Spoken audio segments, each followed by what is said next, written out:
Hello students, साहित्य mirror में आप सभी का स्वागत है। हिंदी नेट जेआरएफ के सभी स्टूडेंट्स के लिए उनके नए पाठ्यक्रम की इकाई फर्स्ट से मैं आज लेकर आई हूँ हिंदी भाषा प्रयोग के विविध रूप। और इन विविध रूपों में जैसा कि दिया गया है भाषा, बोली, राजभाषा, राष्ट्रभाषा, संपर्क भाषा, मानक भाषा, तो हम आज संपर्क भाषा और राष्ट्रभाषा को जानेंगे।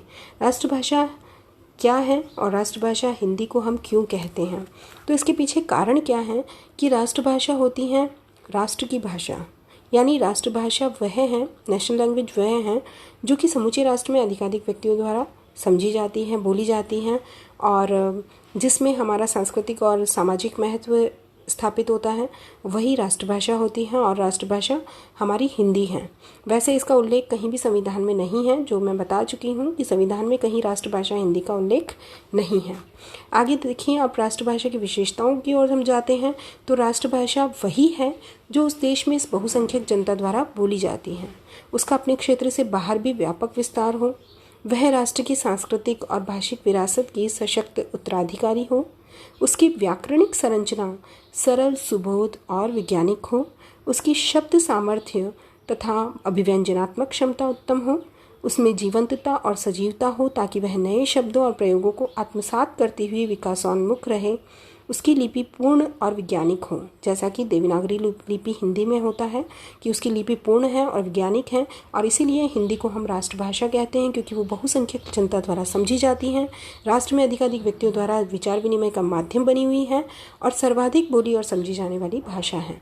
तो राष्ट्रभाषा और राजभाषा में क्या अंतर है, इसे समझ लेना भी बहुत ज़रूरी है क्योंकि राजभाषा हम पढ़ चुके हैं और राष्ट्रभाषा को हमने जाना।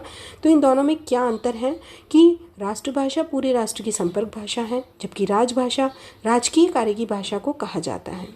राष्ट्रभाषा का प्रयोग क्षेत्र विस्तृत होता है, यानी राष्ट्रीय स्तर पर बहुसंख्यक जन द्वारा व्यवहृत है, जबकि राजभाषा का प्रयोग सीमित होता है, शासन, विधान, न्याय और कार्यपालिका के क्षेत्र में प्रयुक्त होता है। राष्ट्रभाषा जनमानस से संबंधित होती हैं, जबकि राजभाषा शासक, प्रशासक से संबंधित होती हैं।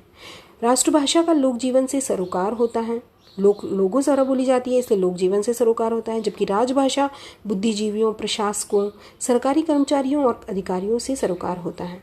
राष्ट्रभाषा का सामाजिक एवं सांस्कृतिक महत्व होता है, जबकि राजभाषा राजनीतिक और प्रशासनिक महत्व होता है। तो राजभाषा और राष्ट्रभाषा के अंतर को हमने समझा। हम संपर्क भाषा को देखते हैं तो वह भाषा जिसके माध्यम से एक दूसरे से विचार विनिमय या संपर्क साधा जाता है उसे संपर्क भाषा कहते हैं। जैसा कि हमारी जो संपर्क भाषा है वो हिंदी कही जाती है, क्योंकि संपर्क भाषा होने से कोई भाषा राष्ट्रभाषा नहीं कहला सकती, लेकिन राष्ट्रभाषा होने से वह संपर्क भाषा तो होती ही है। जैसे कि हिंदी तो वो संपर्क भाषा तो होगी ही, संपर्क भाषा होने से जरूरी नहीं कि वह राष्ट्रभाषा हो। प्राचीन काल में संस्कृत भारत की संपर्क भाषा थी और अब हिंदी संपर्क भाषा है। यहाँ पर विचार विनिमय की जो बात करते हैं हम, वही संपर्क भाषा है और पहले विचार विनिमय का माध्यम संस्कृत थी तो उसे संपर्क भाषा कहा जाता था और अब हिंदी है तो इसीलिए उसे हिंदी को संपर्क भाषा कहा जाता है। हिंदी भारत की वह संपर्क भाषा है जिसे अज्ञेय जी ने क्या कहा है, इसे आप नोट कर लीजिएगा, इम्पॉर्टेंट है कि अज्ञेय जी ने भारत को समझने वाली कुंजी कहा है संपर्क भाषा को। हिंदी जो कि भारत की संपर्क भाषा है उसे भारत को समझने वाली कुंजी और भारत की समग्र अस्मिता को वाणी देने वाली कहा है। तो अज्ञेय जी के इस कथन को भी आप नोट कर लीजिएगा। तो आज का वीडियो लेक्चर यहीं समाप्त होता है। आपने राष्ट्रभाषा और संपर्क भाषा को समझा होगा, राष्ट्रभाषा और राजभाषा के अंतर को भी समझा होगा, उम्मीद करती हूँ। और मैं आपसे रिक्वेस्ट करती हूँ कि मेरे इस वीडियो को लाइक, शेयर और सब्सक्राइब करें और बेल आइकन प्रेस करें ताकि मेरे आने वाले सभी वीडियो के नोटिफिकेशंस आपको समय पर मिलते रहें। वीडियो को अंत तक देखने के लिए आपका बहुत बहुत धन्यवाद।